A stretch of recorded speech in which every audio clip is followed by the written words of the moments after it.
Okay guys, it's 1:45 Friday, June 28th. It's hotter than Hades, and little brother called me this morning probably around 6, woke up to a hot house. Said that Weather King was probably one of the best working ones he's had so far, but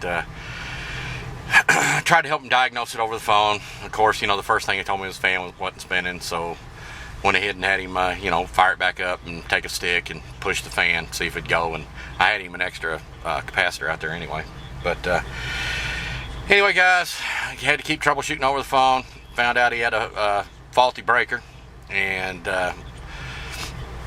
it was all charred up. I'll get a shot of it when I get back out there, or when I get out there.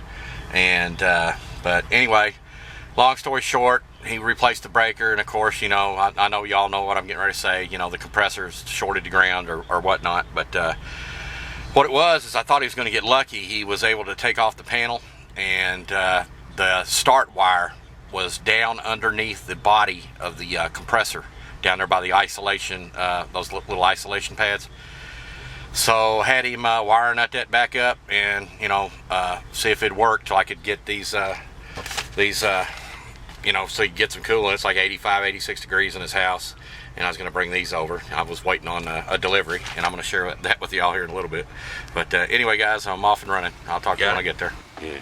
All right, guys, we've came over here to the Weather King that we put in for my brother and Tammy, and I think we got a dead soldier here. So basically, what I'm going to do, I've got my subcoal manometer, megameter. Good God, I'm Marty. And what I'm going to do is I'm going to plug it here to the to my start terminal here, and just go ahead and hit it, man. This thing don't lie. So see, bad is bad. Okay.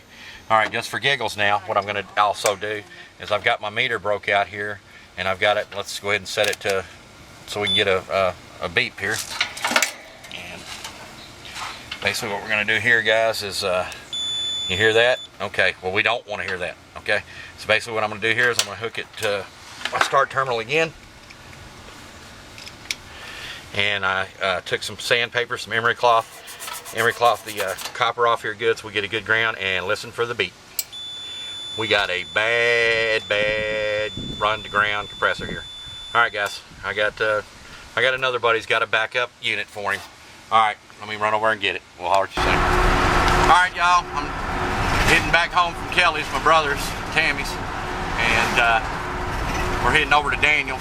My good buddy Daniel, the one we shot that water heater cast testing with. He's got his own company, and Prestige Heating Air. Wonderful bunch of people. And Daniel told me that he cut out a 3-ton the other day, and basically it was just an upgrade. There wasn't nothing wrong with the unit. They just wanted to upgrade to some newer equipment. So he told me to come on out and pick it up. I wish I'd have called him first. He seen me ride past his house and then called me after I done got on the expressway, but I wish I'd have hollered at him first. I should have. I was actually thinking about doing that. But anyway, guys, he said that I'm more than welcome to the unit. He said actually, as guys, it's a 3-ton unit, but it is what it is, guys. It is what it is. So I got to get him some cooling. They're roasting over here. And but anyway, like I was saying, he said his guys were up on the roof cutting out a couple of 2.5 tons. He said he doesn't know what kind of shape they're in, but actually, once they bring them back to his place, we'll actually test them out and see how good they are, or see if they are any good. And then what we'll do is basically, I guess I'll cut this 3 out and put the 2.5 or 2. Hopefully it's a 2. I think he said it was a 2-ton. The 2-ton was running great on that thing, guys. But I don't know if I showed you, but the purple wire, the start wire there, somehow got up underneath where the isolation pads are that buckle down to the buckle down to the floor there to keep it from vibrating, those vibration pads. Well, apparently there's like a little piece of metal right there where it holds it, and that wire somehow got underneath of it, and over time vibrating ate through the insulation, and pow! That was all she wrote, guys, all she wrote. But anyway, off and over to Daniel's, and I reckon we'll holler at you once we start loading this thing up. Okay, all right, guys, we just got done over at Daniel's. Got the old tapping back there. She looks like a beast, but I guess it don't care. I guess we don't care as long as it gets some cooling. But anyway, guys, I reckon we'll get some shots of that when I get out here. Man, traffic's been something else today. But anyway, alright guys, we got the ancient tap in here, getting ready to set it. This ain't gonna be nothing spectacular, but I'm gonna take these Schraders out. Daniel said they were actually able to pump this unit back, so I'm hoping that's gonna be a good sign of a good unit here. But nonetheless, let me get these Schraders out with my Klein here.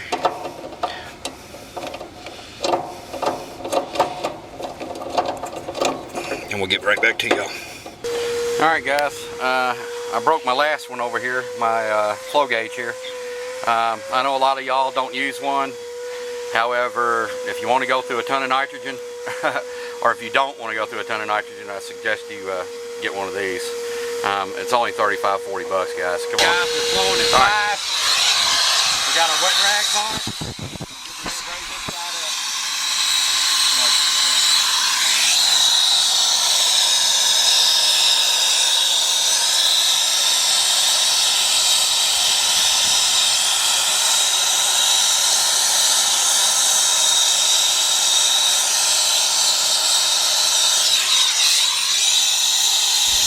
Okay guys, we're holding tight here. We're at 169.8, 169.7.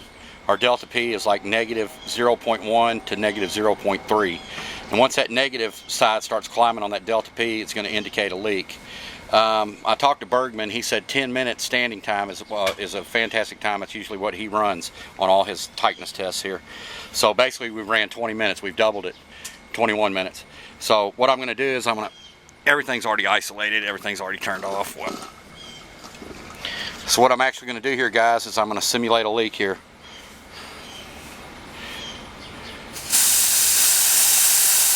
See that thing taking off to the races? That's a leaker on that delta P side. So, all right, guys, we're going to go ahead and get the vacuum on it. All right.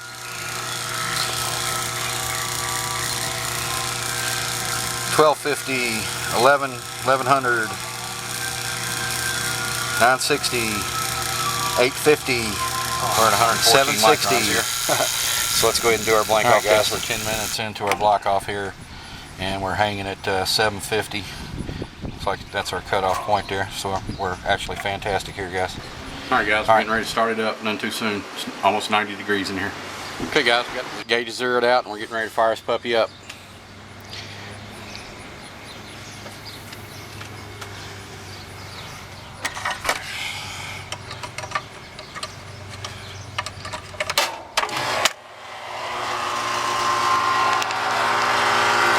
Oh, great.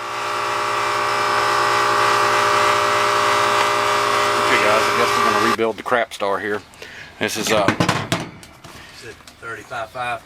35.75. That's what this one requires. 7.5 on a fan.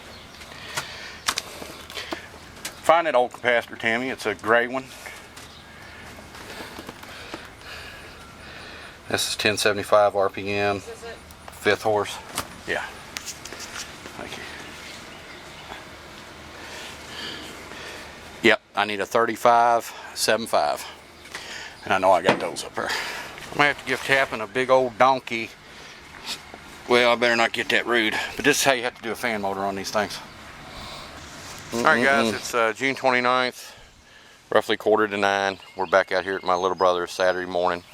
And I had to come back out here and check the charge on that tapping I got from Daniel. I appreciate it, Daniel. But anyway, guys, it's a shame about this Weather King. They said this thing was cooling the best it's ever cooled in his house. But what had happened was the start wire off here, I don't know, somehow it was wrapped around the down there at the bottom down there where you see where you have the those cushions down there that mount to the bottom pan down there. And I guess over time they had you know, it ate away the insulation with vibration and just you know, burned it back to the windings on the compressor. Alright guys, our wet bulb was 65. Now we're going to get our dry bulb. So let me let this thing do its thing, and we'll enter it into the HVAC guide here. Okay guys, I think I'm going to call it. We're looking for 20.4 on the superheat. I'm fluctuating anywhere from 19 to 20.1. Shit. Daggone it.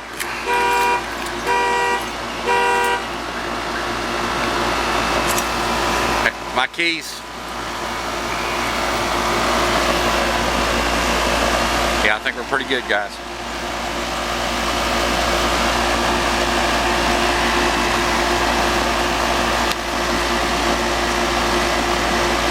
On T1, 81 on T2, 35 on the evaporator, 107 on the condenser,